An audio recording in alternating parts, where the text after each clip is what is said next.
কড়াইশুঁটির কচুরি আর নতুন আলুর দম, এটা কিন্তু আমাদের বাঙালিদের দুর্দান্ত একটা জলখাবার। নাম শুনলেই তো জিভে জল চলে আসে। তো কড়াইশুঁটির কচুরি বানানোর জন্য আমি প্রথমে কড়াইশুঁটিগুলোকে খুব ভালো করে ছাড়িয়ে নিয়েছি। ছাড়িয়ে নিয়ে ক্লিন করে নিয়ে এগুলোকে আমি মিক্সি জারের মধ্যে দিয়ে দেবো। তারপরে এখানে আমি এক টুকরো আদা আর দুটো কাঁচা লঙ্কা দেবো।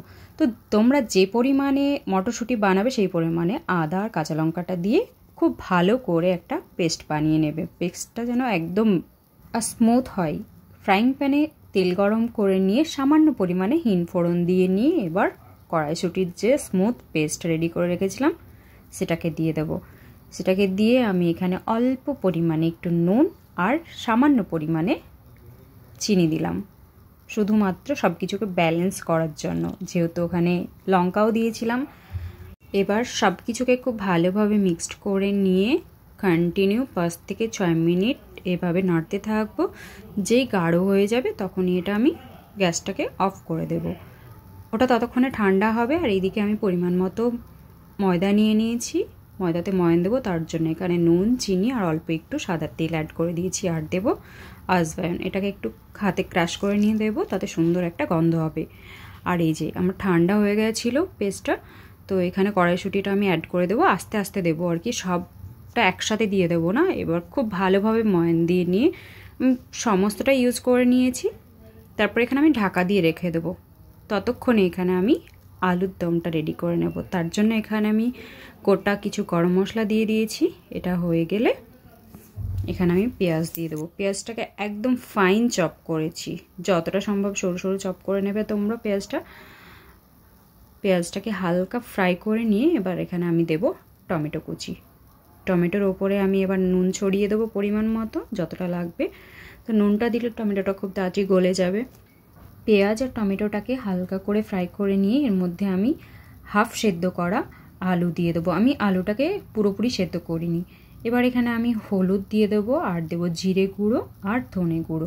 সব কিছুকে খুব ভালোভাবে মিক্সড করে নিয়ে তারপরে আমি যে আদা, রসুন আর কাঁচা লঙ্কার পেস্ট বানিয়ে রেখেছি তো সেটাকে দেব। প্রথমে আমি এই শুকনো মশলাগুলো অ্যাড করার পরেই আলুটাকে খুব ভালো করে ফ্রাই করে নেব 3 থেকে 4 মিনিট মতো। তারপরে কিন্তু আমি ওই আদা, রসুন, কাঁচা লঙ্কার পেস্ট অ্যাড করব। আলুর দমের মধ্যে আমি কিন্তু মটরশুঁটি দেবো, সেই জন্য আমি মটরশুঁটিটাকে আলুর সাথেই সেদ্ধ করে নিয়ে আমি আলাদা করে তুলে রেখেছি। মশলা আর আলু খুব ভালোভাবে যখন কষানো হয়ে যাবে তারপরে কিন্তু আমি মটরশুঁটিটা দেবো, না হলে গলে যাবে। কাঁচা আলুও টুকরো টুকরো করে কেটে তারপরে খুব ভালো করে গোল্ডেন ফ্রাই করে নিয়ে মশলাটা কষে ওই রকমভাবেও কিন্তু আলুর দম বানানো যায়। কিন্তু এইভাবে একবার বানিয়ে দেখো, আলু হাফ সেদ্ধ করে তারপরে এই যে মশলাগুলো অ্যাড করে নিয়ে এইভাবে বানিয়ে দেখো, দুর্দান্ত লাগবে খেতে। তোমরা যারা এই যে আদা আর রসুনের স্ট্রং ফ্লেভারটা পছন্দ করো তারা কিন্তু এইভাবে বানালে তোমাদের খুব ভালো লাগবে, এটা আমি বলতে পারি। চলো তাহলে আমি এখানে মটরশুঁটিটাকেও দিয়ে খুব ভালো করে কষিয়ে নিয়েছি। এবার সামান্য পরিমাণে হাফ কাপ মতো এখানে জল অ্যাড করে দেব, তাতে করে সব মশলাগুলো আলুর মধ্যে ঢুকে যাবে আর খেতে দুর্দান্ত লাগবে। আর হ্যাঁ, অল্প একটু চিনিও অ্যাড করেছিলাম সব কিছুকে ব্যালেন্স করার জন্য। আলুর দম কমপ্লিটলি রেডি। এবার ময়দা তো পুরোপুরি সেট হয়ে গিয়েছে, তো লেচিগুলো সব কেটে নিয়ে আমি সাইডে রেখে দিয়েছি।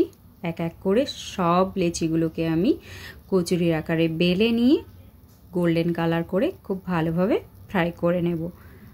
এক এক করে ফ্রাই করে তুলে নিয়ে গরম গরম কচুরি, কড়াইশুঁটির কচুরি আর নতুন আলুর দম, আজকের সকালটা তো জমে ক্ষীর। তো পারলে তোমরাও একদিন কষ্ট করে বানিয়ে পরিবারের সবাইকে খাইও আর নিজেরাও খেও। ভালো থেকো, কেমন লাগলো অবশ্যই জানিও।